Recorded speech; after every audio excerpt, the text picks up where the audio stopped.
Today, I would like to talk about how winning in sports is actually a pretty negative thing when you resort to cheat. Winning at all costs can lead to life-changing events, and it can actually mess a person up pretty bad. So, hello, my name is Justin Watson, and today I'm going to give a speech on how cheating in sports is unethical, and it can actually damage someone's life in more ways than one. I would like to start off my speech from a quote I found by professional baseball player Mark McGwire. Performance-enhancing drugs are an illusion. I wish I had never gotten involved with steroids. It was wrong. It was stupid. There are many reasons why people want to do good in sports, but sometimes people do whatever to be the best. Steroid use is one of the top things that athletes will do to get better in sports. Steroids can actually harm someone's body as well as have changing effects to their body on top of that. Some people like to rig sports events, which I'll go in further detail, but faking injuries is a big one that people like to use. Stealing playbooks, that's another one that has happened before that is pretty bad as well. And life problems from cheating are associating with that. The use of steroids, or otherly known as using anabolic agents, is the highest form of an illegal substance that players use today. It is forbidden in sports, as you can imagine, and it's, like I mentioned before, it can really damage someone's body. But many people still unfortunately use it, get caught, and then they'll still continue to use it, which will result in high fines, and people just don't respect them as much as what they had before. Recently, NFL, I would say ex-NFL quarterback Peyton Manning was recently accused of using steroids, or maybe not steroids, but something really closely related to it. Unfortunately, since his early retirement, the NFL will probably not investigate it. Will we ever know if he ever actually used steroids or not? I guess we could maybe ask Papa John, but other than that, we probably will never know.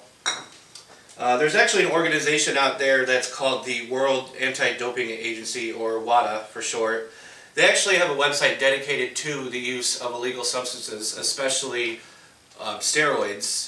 It's an informational page that tells you what the repercussions of it could be if you get caught, what the fines will be for a first offense, second offense, etc., and prolonged use of steroids and how it can affect you in health. They consider, and they call it doping, cheating as it is unfair to others. And if you think about it, it really is. You have someone say, just let's pretend I'm athletic. And then there's another guy that's next to me who's just as athletic, and I got to the top by using steroids. It's really not fair to the other guy because he actually worked for it while I cheated using steroids. Drug use by using steroids can actually damage your body in many ways. One of the things is in guys, it can actually increase the size of your breasts, which is pretty no comprende for me. It actually decreases your sperm count, and it can actually make guys infertile in most cases.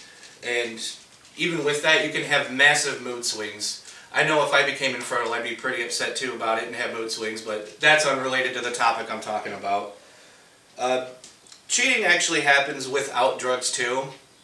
Obviously, in soccer, this is actually used a lot. Players like to fake injuries, so the opposing teammate would get quote-unquote red-carded, so then their team would actually have a better chance at winning.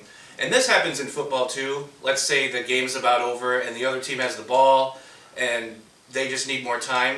They'll have a player fake an injury so it'll stop the clock, and it actually gives the team a free timeout, so to say, and it gives them time to think out a plan for action instead of just running out the clock.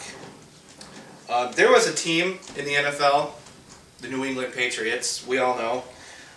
They had actually stolen playbooks from other teams so they can have a competitive advantage to it. They actually also taped games so they could actually see how these other teams performed. Now, I don't really agree with the first one, but the second one actually seems like a pretty good idea to me. Taping games, I really don't see that's why that's considered unethical, since anyone can watch it. But it is what it is. And, you know, they studied the tapes and all that. And a team would get fined, people would have to leave the game, unless, you know, you're Tom Brady. You can just pretty much get away with anything at that point. Cheating can actually also lead to disastrous consequences that can lead to fan hate, and that would lead to nobody respecting you. You know, if you really like an athlete and you find out that he was cheating, you wouldn't really respect him as much as what you normally would. Sometimes, with all the fan hate that sometimes athletes get, it'll actually drive them completely out of the sport. So their life went from making so much money playing the sport that they love to not being able to do it no more because nobody likes you. People that cheat are more inclined to do that at home. And when I say this, they think they can get away with cheating in the sport, so they'll do other things at home to try to get around certain things. A study proved that people were more aggressive in public at home, states John Johnstone. His research actually also showed for statistics that showed people that were cheating are more inclined to abuse substances such as alcohol and even methamphetamines.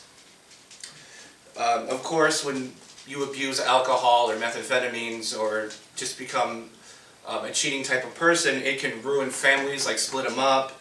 It can destroy friendships, and it can create bad situations where they could endanger themselves and pretty much anyone around them. Say if you were drinking and driving. I know that's not really associated with sports, but it does happen a lot in sports too, where they think they can get away with it.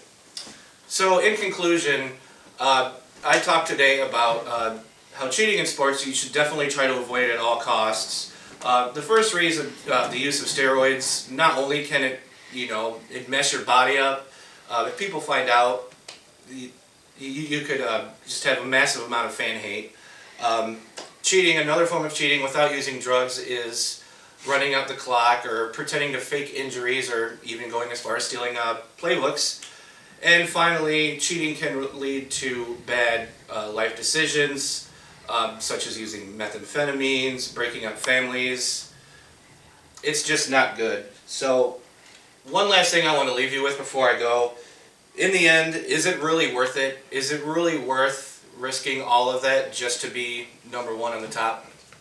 Thank you.